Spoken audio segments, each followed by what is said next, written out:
Hello friends, Randy Saleh, Assistant Professor of Business for Tarrant County College, your instructor for BUSI 1307. Welcome to Unit Lesson 1, Planning Your Personal Finances. Friends, it's all about you and money. So let's kick this course off. Who works hard for the money? If we were in a traditional classroom, you would all raise your hands. Would we like to make more money? More than likely, yes. All right. Would we like to be better at managing our money? That's the key. Yeah, absolutely. And we are in the United States. We're in Texas, Dallas-Fort Worth area. Is it expensive to live? Anywhere in the United States, it is expensive to live, more so than ever. So yes, yes, yes to all of the questions. Before we go on, I want to look at a few things. How many hours are there in a month? People say, I just don't have enough time for anything anymore.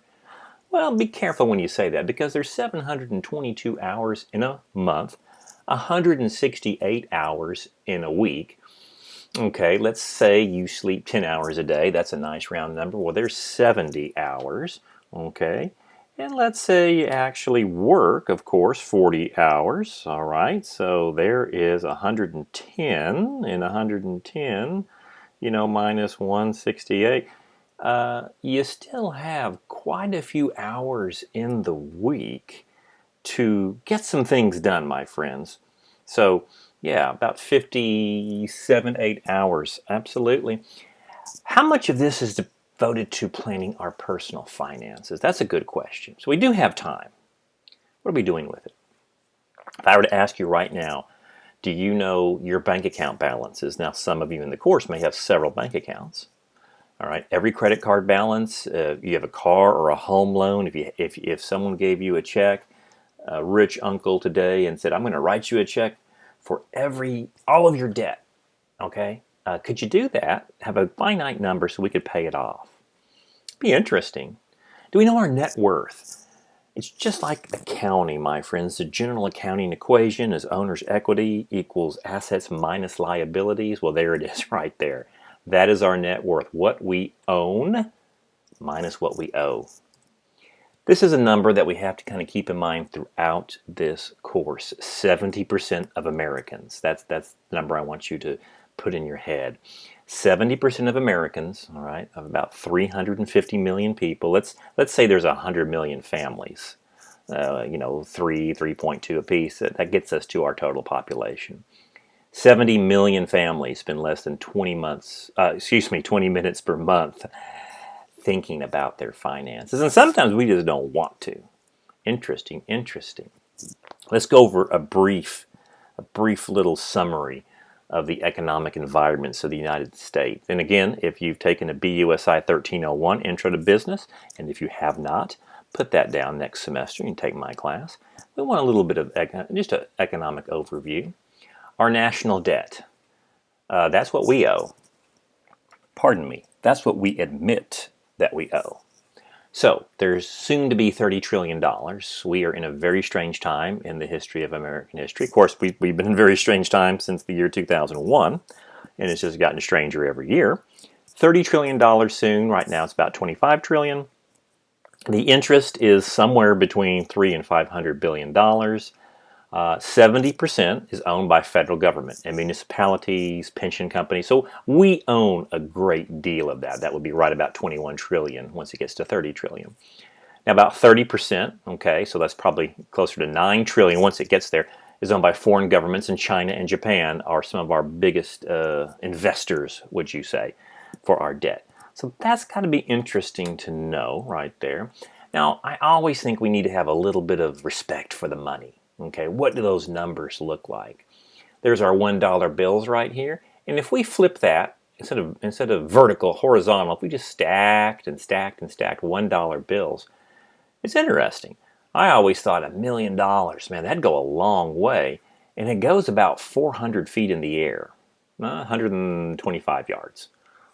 A billion is 8,000 million, so when you do that calculation, it goes 8 miles. Now, if you go on a Google search real quick, most people stack these end to end, and you get different numbers. We're just stacking them Stacks on stacks right there. $1 trillion. When we hear our government talking, hey, we're going to spend $1 million here, or 500 million here, 300 billion here, a couple of trillion. $1 trillion. Well, if a billion's 8 miles high, a trillion is 8,000 miles high. 200,000 miles of debt. Now, if you take the moon and its orbit around the Earth, what is the distance from the moon, or the Earth to the moon to the Earth? Pretty much its closest orbit is going to be in the fall. That's why you see those beautiful fall moons. They're big. October, November-ish. It's close to 200,000 miles. Other times of the year, it's about 240,000 miles. We've hit it. We have hit the debt level. I never thought I'd say this in the years that I've been saying it, that we have actually, well, there's the United States. We have actually, just our debt alone has reached the moon in November of $1 bills. 200,000 miles. Interesting to think about. Hey, don't be so worried, all right? It's only money. It's only money. Who has the money? Let's look at the distribution of wealth in the United States. Now, figures don't lie, but liars can figure. Always remember that. So, the distribution of wealth, this is private wealth in private citizens. Okay, there's corporate wealth, there's government wealth. But if we just took what the people own, we would come somewhere into the amount of 50 to 60 trillion dollars. If you're a poker player, and I am not a very good poker player, but there's something called the ace in the hole. This is our ace in the hole when we talk about how much money that we owe in terms of national debt. Because we have, somewhere about $60 trillion worth of debt. I'm sorry, $60 trillion worth of assets that we can kind of tap into. But who owns it? Who owns it? The top 1%. The top 1% that you've probably heard about, they control 40% of that wealth, maybe around $24 trillion. Okay, let's think of it in 100 million families. Okay, 1%, 1 million of those families control 40% of all the wealth in the United States, the richest country in the world. The next 4% control about 21%, or about $13 trillion. And then the next 4% to 5% controls $6 trillion. So if we look right here, 100 million families, approximately 10 million families control 71% of that wealth, okay? Of the top 5%, I mean, it's really, really stacked up in here. That controls 65% of the wealth. Well, in economics, there's scarcity. In math, we're not dealing with imaginary numbers, not yet at least. There's just a finite amount. There's a finite amount of wealth. So for the rest of us, the rest of the 90% and down, we have to live on something. And here's where it gets, not too, a little depressing to look. The next 10% own 12%. The next 10% own another 12%. 60% of Americans own almost nothing. And you can see in the bottom 40%, this is the only way families, that's 40 million families right there, they'd have to have a lot of government assistance just to survive, almost in this range right in here. What has happened, my friends? Well, this is political policy since the middle 1990s. And it does catch up. It catches up hardcore. So when you have lots of wealth, you get a lot of power. The top families, right about is that top 5%, 60% of the wealth, about $36 trillion. There's your Lambo, there's your Audis, brand new, there's some Porsches back there, absolutely. It gets very, very top heavy. So you have access to lots of power, lots of influence, lots of wealth. I hate to be so cynical as we're just starting off the class, but if you ever have a problem in life, if you don't understand why things don't work in the corporate world, in the nonprofit world, in the political world, just follow the money and see who has it. And there's where you're going to find probably 99.9% of your answers until the world changes. Interesting. There's Bill, there's Jeff, and there's Mackenzie. All right. They got divorced, so she got half of his. These three people own more wealth than 60% of all Americans put together. These three people have more wealth than 50% of the entire world of 8 billion people. They own more than 4 billion. 4 billion. Interesting. Is that something that is sustainable, my friends? We've been playing a shell game that a magician plays. We've been doing smoke and mirrors for many years. And unfortunately, in the day we live in, we're seeing how unsustainable this is. Distribution of the wealth. 50% of Americans, we used to have something called a middle class. And a middle class was basically, you could get a good job, you could own a house, you could have a couple of cars. They may not be Porsches, obviously, but they'd be good running cars, truck, have a boat. You could pay them off and have a decent retirement, send your children to college, some sort of college, education, and there we go. It's what made this country so great. But now, all of a sudden, we don't have this middle class anymore, or what the middle class used to be. This is $50,000 worth of wealth, and of course, that's probably tied up in a house. So, the lower we get to the percentages, we have just limited access. All right, yeah, our politicians don't ask us for our opinions. Lots of consumer debt, limited power. When it gets even lower, yikes! There we are, 0.2% of wealth. Just the average bank account less than $800. It's negative assets, no influence, no power, no jobs, and lots of government assistance is what's going to be needed in this. Interesting, interesting, interesting. The top 1% own more than 80% of American families. 24 trillion versus 17 trillion. Okay. John Maynard Keynes, Keynesian economics. During the heart of the Depression, he got up and everyone was saying, you see, Dr. Keynes, it doesn't work. Capitalism cannot work. But he got up and said, I think you're wrong. I think capitalism is the best societal system you can have.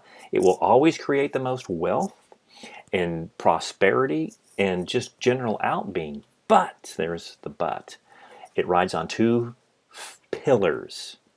Capitalism must. There must be full employment, and there cannot be an inequality of wealth, a disparity of wealth. We have had a huge disparity of wealth since the middle 1990s. In 1995, those of you born in 1995, raise your hands. I can see you. All right, I'm going to raise my hand too. The top 1% of wealth equaled 50% of the bottom wealth, which means the top percent owned as much as the bottom percent did. Now, that is not perfect, but it certainly seems better. That means 20% in the top 1%, 20% in the bottom 50. We had to have wealthy people in the United States. I mean, we have to. We are a capitalist society. They have to invest. They have to spend. But there's not a lot of incentive to do anything when you own everything. So there's 1995, and yes, I was a younger man in 1995. And times did seem just a little bit better. I didn't have a great job during that time. I've just gotten out of college a few years before, but it seemed good. Since 2005, it has been a reversal. All right, 40% owned versus 2%. So we both shared 20% in 95. They had 20. They had 20. They have 40, or it's 41 now. They have just about less than 2%. Is it sustainable? We're in the midst of this microorganism that is tearing apart the world. Pandemics and disasters. Now, this is the 5th pandemic we've had since the year 2000. We could look at MERS, SEERS. We can look at Ebola. We now have this one. It's been, and of course, the H1N1. So we knew something like this could always happen. But now, when you shutter the economy, and I'm not saying that was the wrong thing to do, but all of a sudden, 1 month, 30 days in the greatest economy in the world goes south so bad, it's because that bottom 60%. The world where most everyone else lives in just did not have the savings to get through 60 days of no paychecks. Yikes. Yeah, right. There we go. And it really was 2 weeks without a paycheck. This pandemic that we are in put the spotlight on the problem. And the political forces are trying to do everything they can not to put the spotlight. It's somebody else's fault. But this is where that Band-Aid was just ripped off so terribly. Yeah, no sustainability here, my friends. These are welfare states, and basically you're going to see this in the election that comes up this year. All right, all these states right here, basically, citizens must live on more government support than they do a private income. And of course, I keep this here on these states right in here because you can kind of tell the political, balance of where they go. Do they go? But they're swing states. These states can swing Democrat or Republican. We know New York and California are going to be Democrat. Maine may be Republican, but it can go either way. And so much of the presidential spending goes right into these few states. Throw in Wisconsin once in a while, Pennsylvania, but Ohio has a tremendous amount of delegates right there. So much money is poured into these states just to change how the outcome of an election. Just interesting thought. That's all it is. The eradication of our wonderful middle class since the year 2000. Now we're 20 years into this millennium. 20 million bankruptcies, and most of this happened in the first 10 years. 75% were Chapter 7 bankruptcies, which is called a no asset case, total liquidation. Of the 75%, almost 100% were like, you know what? Take the keys, take the car. I have nothing. 25% of bankruptcies in this decade, in these 2 decades, have been filed by 27 and under. Now, friends, you can't file bankruptcy under 18. You're not even an adult until 18. So we're talking a very compact time frame, and we got to reverse this. 20 million home foreclosures. The net worth of 75% of Americans has decreased. Is there that middle class anymore? To even be in the middle class, you would have to have right now a month. Your household income would have to be $150,000 just because of the disparity of wealth. When we look at the mathematics of it, what has happened since 2000, since those 90s? Most people are just doing this. We're working from paycheck to paycheck, and that means if the direct deposit does not go through, trouble happens. Okay? We all say, yeah, I'm just living for that next paycheck, but this area right in here is bad things happen. Rent doesn't get made, car payments don't get made. I've got to sacrifice between food and something else. Since 2007, the typical American family, and this goes even into high incomes in the 200,000 range, have spent 120% of their income. Now, you've taken a math course. You're thinking, how can you spend 120%? I mean, if I'm making this much, I can't go over, correct? Well, when I whip out that plastic and those credit cards, that's how we do it. I could give up shopping, but I'm not a quitter, and that is the United States motto. We have had for many years a negative savings rate, even when it was great during those first decade of the millennium, the aughts, we would say, 2000 to 2009, before that first recession. We're at a better rate now. People are saving more. But we are the world's largest consumer. 65%. Our economy, our gross domestic product, is somewhere around $20 trillion a year. This year it's going to be much less than that.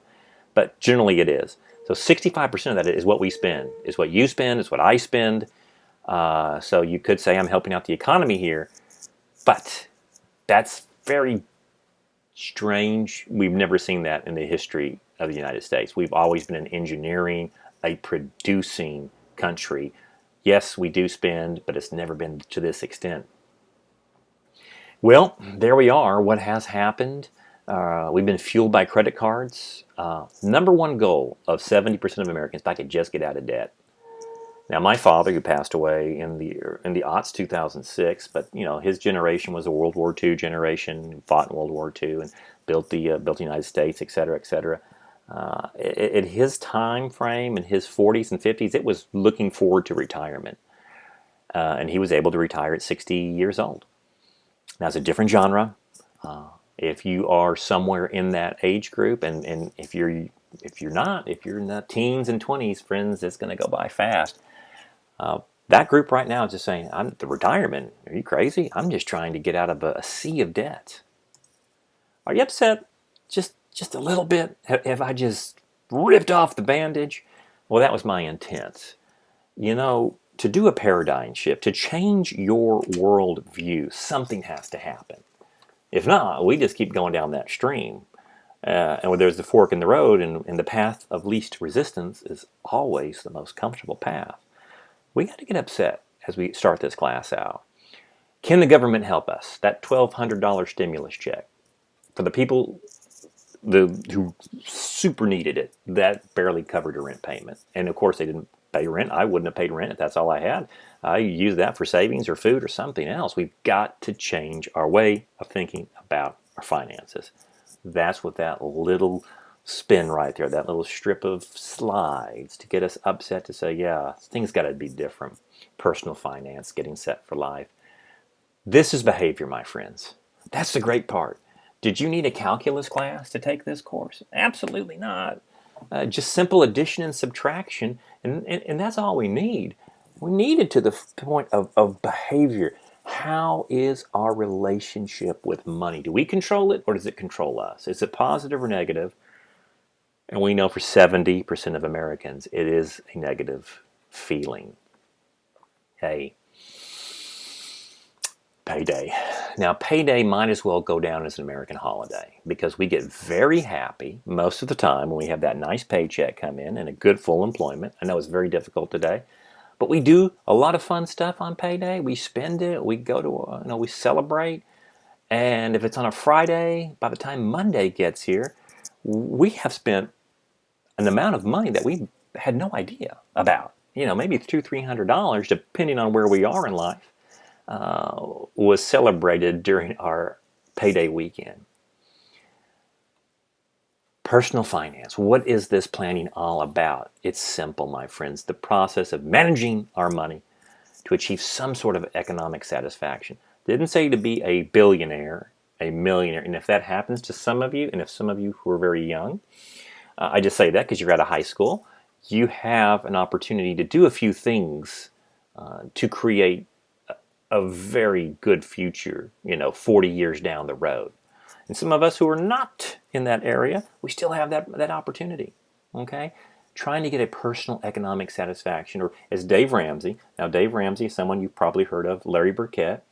They were both from Christian Financial Concepts, and they've done a lot of work called financial peace, and that's what we would like to have. Some sort of the anxiety is gone when we look at our bank apps on our phone or our online banking, that we say, hey, things are okay here. That's why we're going to do it. Increased effectiveness, all right, the sense of financial freedom, protecting our resources, improving personal relationships for those of you who have family relationships, have a partner, wife, spouse living with us, husband.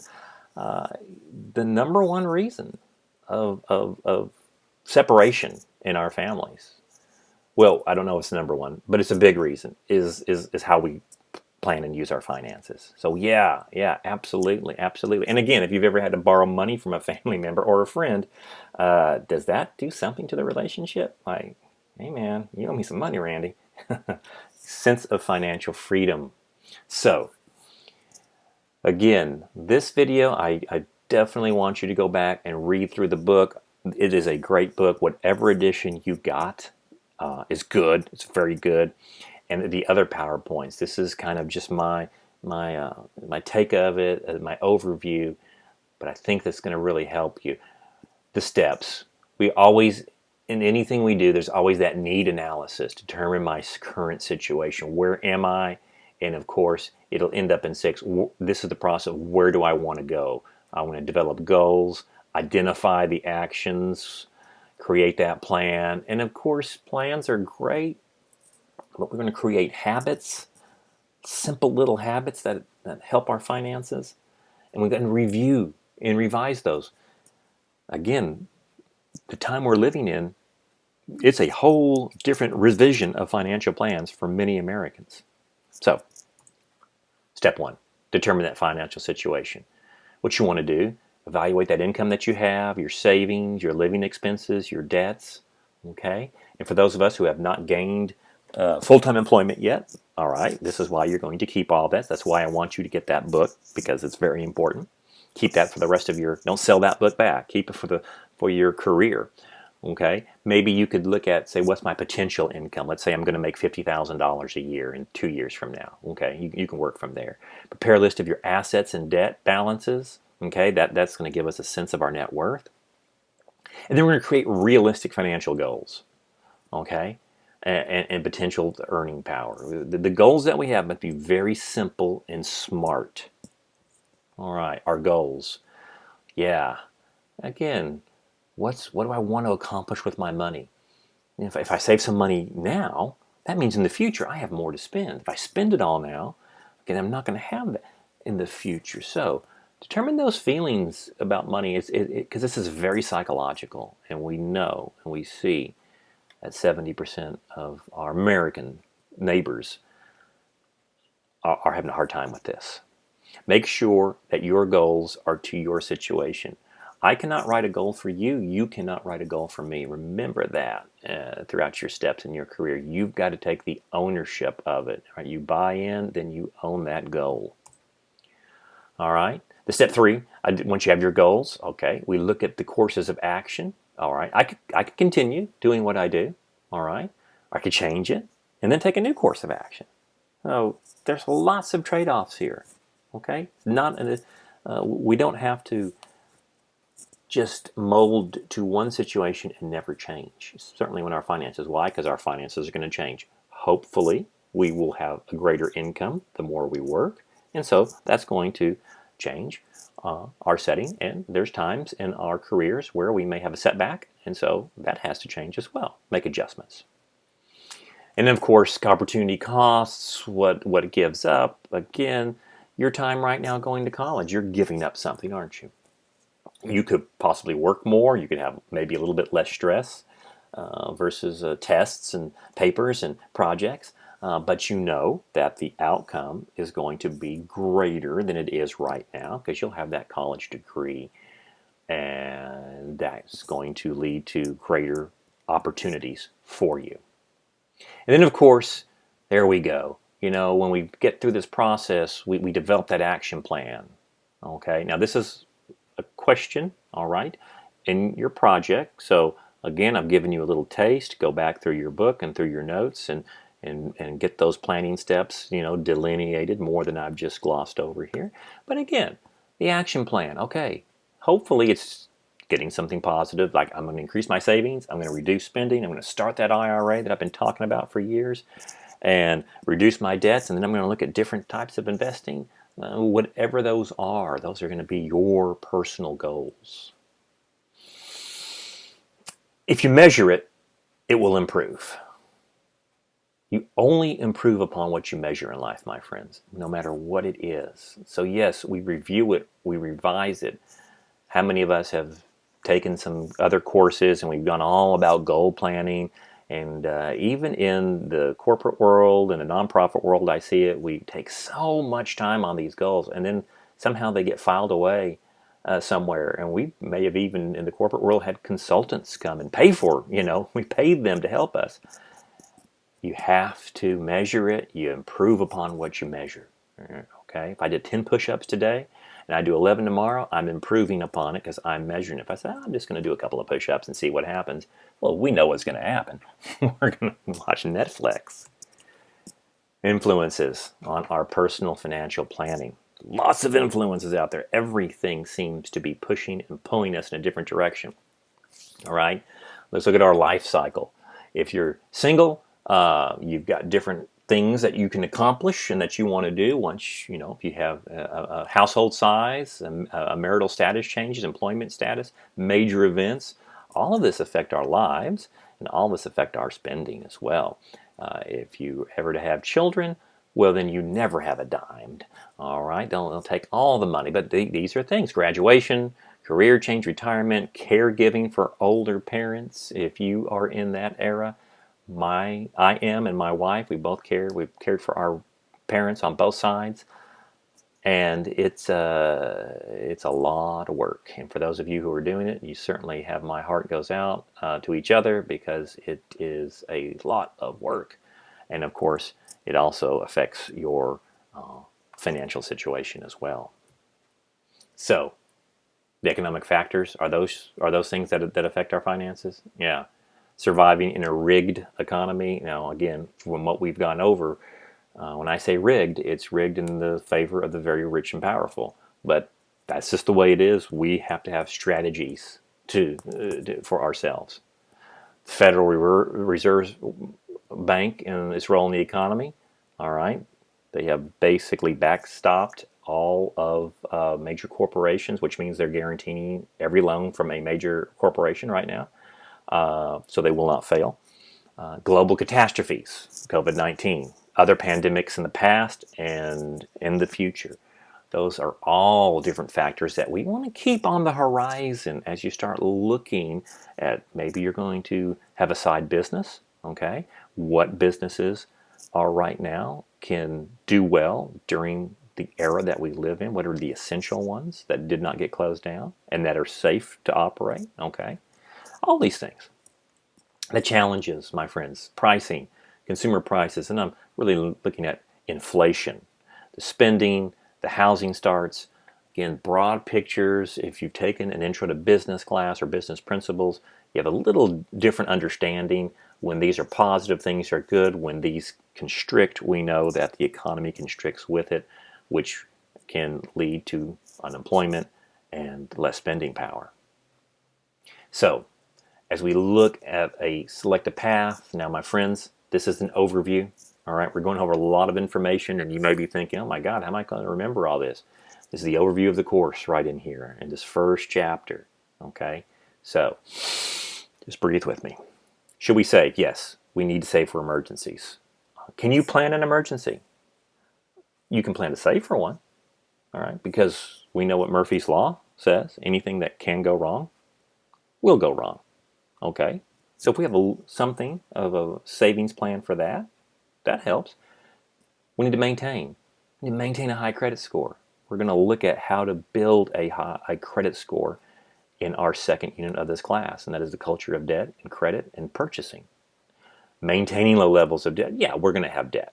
You know, most of us are going to be working through. Credit is something great to have. There's times in our lives when we need it. Now, I do have students that have come up to me: I'm never going to borrow a dime. Man, if you can get away with that, more power to you.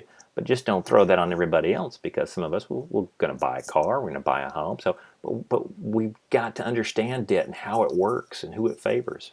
We need to systematically invest in the future. And of course, we want to communicate our goals. Again, in the family, that needs to be communicated. If I'm a single person, I still want to communicate with somebody else of how I'm doing my finances, and because I will need someone, in the event that something happens to me. All right, so let's develop some personal financial goals. Timing, my friends, is everything. Why? Because there's a time value of money. So let's look at that. A SMART goal. Goals always need to be SMART, and you probably heard of this. If not, then I shall introduce you. SMART: specific, measurable, attainable, relevant, and time limited. Now, if I were to tell you, you know what, I'm going to save some money this year. Let's say we're back in January. I'm just going to save some money. Okay, great. Most people say, hey, that's a pretty good goal. So when December 31st comes around, and I have $5 more in my bank account than I did on January 1, well, technically, by the numbers, I did save something, okay? And but does that mean anything? If I had $100 in my bank account, now I'm at 105, okay, yeah. We've got to get better than that. We've got to get a little bit different. It really helps our goals go through. Because a specific goal says this: what do I want to accomplish? What are the benefits of accomplishing that goal? Who's involved? What are the requirements and constraints? So saving money is not very specific, because I could say the same thing. 10 years from now, I have $100 more in my bank account than I did at the beginning. We need to get a little bit different. What if I want to save $20,000 this year? Is that specific? Well, that's very specific. Okay, January 1, I have this much in my bank account. December 31st, I want $20,000. Okay, all right. Well, it meets the first requirement of the SMART. Could we measure it? A measurable goal will always say this. It answers these questions. How much? How many? How will I know it's accomplished? All right, $20,000. That's how much. Okay. How will I know it's accomplished? I said $20,000 by December 31st, 2020. And let's just say we're in January 1. So, would you know it's accomplished? Absolutely you would. You can see in your bank account. Great. So, we've got the first two, S and M. All right. Attainable. An attainable goal will answer these questions. Can this goal be accomplished? Do I have the resources and abilities for completion? Well, that's very interesting, because most people, I've never saved $20,000 in my life. So that's kind of interesting in itself. If I've never done it before, can I do it? And $20,000, that's like $1,700 a month, $1,700. I think it's actually $1,666.66 that I'd have to save every month to get to my goal, and times 12. Yeah, I don't think that's going to happen. It was very specific. It was very measurable. It wasn't attainable. What if I just took a zero off? Let's take a zero off here, friends. $2,000 a year. Okay, that's not bad. That's $160 a month. Okay, that's 40 a week in the ballpark. That could be a lot more attainable for most people. And most people, 70%, are not saving anything. They're actually decreasing their wealth on a yearly basis. So, okay, specific, measurable, attainable, $2,000 a year. Now, you look at yourself and say, well, maybe 1,000, maybe 500. We've got to come up with some sort of a number. Is it relevant? Well, does it seem worthwhile? Yes, I hope so. Saving money means I can spend more money in the future, and if an emergency pops up, I have the money to pay for it versus put it on my credit card. Is this the right time? Okay. Does it match our needs? Are you the right person to accomplish this goal? There's the relevance. So the A and the R are very close together. Yeah. Okay. This seems relevant. And is it time limited? Again, this is where most goals, I believe, no matter what they are, go wrong. We want to do better. I want to save money. We want this to happen, but when? When does it have to happen? So this is what a time-limited goal answers the question. When will a goal be accomplished? What can I do 6 months from now? What can I do 6 weeks from now? What can I do today? All right. I know how much I should start saving. At least we had by the month. Okay, about $160. So there we are. SMART. If you can answer these goals, specific, measurable, attainable, relevant, time-bound, and friends, this is for anything that you do in life, you're going to have a pretty good goal. I think you have a real good goal, and it's going to be accomplished in some fashion. So we've got to have some goals right in here. Now, I did mention Larry Burkett and Dave Ramsey, and so they had built these into much of their books that they have written over the years. Now, Larry Burkett passed away, I believe, in the early aughts. Dave Ramsey, I'm sure you've still heard of him. So here we go. At least $1,000 to I like $3,000 in an emergency fund, which meant this is an amount of money that I am just saving. I'm not going to spend it on anything else. I'm going to keep it just for emergencies. All right. This would put a lot of people, 70% of people in the United States, gaining some sort of peacefulness, some less anxiety with their finances, trying to pay out, manage those debts as much as possible, all right, with debt snowball. Then would like to build once we can get rid of some of our debts, we're going to build $7,000 to $10,000 worth of emergency fund. Start investing. Maybe college funding for the kids, pay off home, build wealth, but some of us are in college years right now. So what about right now? All right, Same thing. Save that $1,000 to $3,000 in emergency funds, my friend. Keep that credit card debt at a minimum. Okay, we're going to show you how to do that in Unit 2. Graduate. Graduate with that degree. Don't stop. Okay, you're more than likely between any sort of post-secondary certification. That's our certificates, our associate's degree, and our bachelor's degree. Well, that you would transfer on to. You can make anywhere from $15,000 more per year, and that's a nice increase. That goes from like $35,000 to $50,000 very quickly. What about if we have some debt in our college years? Okay.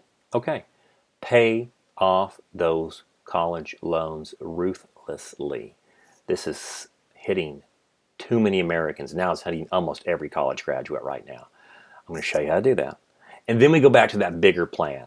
Like, okay, now really bumping up the emergency fund and getting our financial house in order. All right? Yeah, absolutely. 3 simple but vital lessons about money. It's active, okay? Small sacrifices early in life hopefully can produce some nice payoffs for us. And every decision that we make involves a trade-off. Most of this we should know. Timing. The time to start is now, okay? And that's why you took this course. The power of saving money. Let's look at this. Let's look at Billy, all right? Billy's 19 years old. He starts saving $2,000 a year in a 12% investment until he's 26 years old. So for, next 8 years, he put $16,000 in an investment. We're going to call it a Roth IRA. That's the vehicle, and he finds the investment of 12%. Now, he stops investing at 26, and he just leaves the money alone until he's 65 years old. Now, he's got a brother, Jimmy. Jimmy said, man, Billy, I was kind of having fun. They were twins. I was having fun, and I didn't even think about saving. Now I'm 27. I'm looking at life and how fast it's going. I'm going to do what you did, $2,000 a year at 12%. He found the exact same investment. Now we're just doing math here, 12%. But he keeps going until he's 65. He says, I'm just not going to stop. All right? That $2,000 a year, that $160 a month, I got it. $76,000 was his investment, not his interest, just his own principal that he put in. Now there's a question, was one of them smarter than the other? Now they were both very smart to do this. But since, maybe I'll put my money on Jimmy, since Jimmy put $76,000 in, and Billy, he just put $16,000 in. So let's see who got more money. Whoa. Billy's investment at 65 years old, that $16,000 went $2,300,000, let's say. I bet I'd take that even if I was half wrong. I'd still take $1 million out of that, $1,150,000. All right, let's see what Jimmy did. He must be blowing that one away. Well, Jimmy, still $1.5 million. I'd take that with a $76,000 investment over time. How in the world did Billy almost, got $700,000 more and he invested less? That's kind of interesting. Here's what happened. Billy started earlier. Jimmy started a little bit later. Both did great, and again, that 12% is a compound interest formula. Did not take into any account of things that in the economy that could have gone wrong. It's just mathematical numbers. But the numbers do prove the earlier you start, the more you can attain. And this is what it's called right in here, my friend. Something maybe one of the most important rules of finance is called the rule of 72, certainly for personal finance.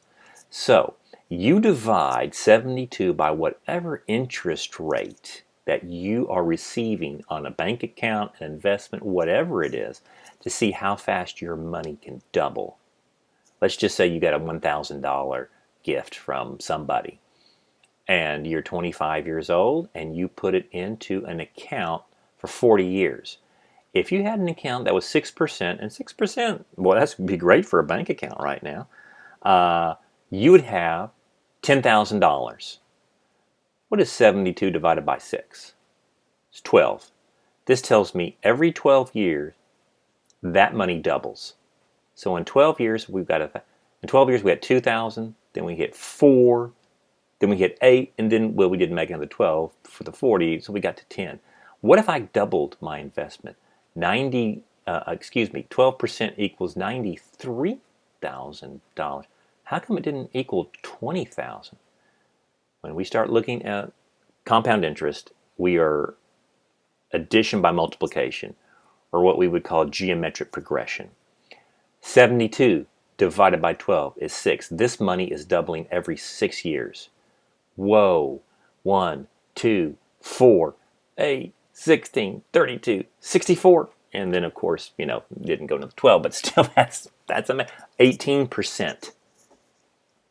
18 divided by 72, 70 divided by 18, 4 years, $750,000.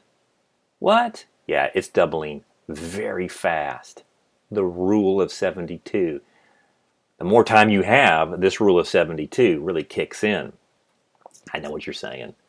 Hey, professor, you ain't getting no 18% around here, okay? Well, let's look at a credit card rate. If you have a credit card, and depending on where you are in your credit history, if you're very young in the game, 18% is kind of the norm. That's what you're paying. I'm paying. We together are paying banks. You see why banks make so much money? They're getting 18%. Well, how can I start reversing this? Stop paying the bank 18%, 20%. If I have credit that needs some help, I could be 29%. We are giving them all sorts of money. So the first thing, we can really stop by getting our debts in order. We can stop paying it, which is kind of like making it. All right, penny saved, penny earned. Okay, 18% not given. Well, we're earning that. And then we can look at some different investments. But I think you get the idea here. The rule of 72, it works for lenders very well. It works for investors very well. Okay, yeah, saving money. There we go. We're wrapping this up. Chapter 1, out of the blocks, and we are sprinting.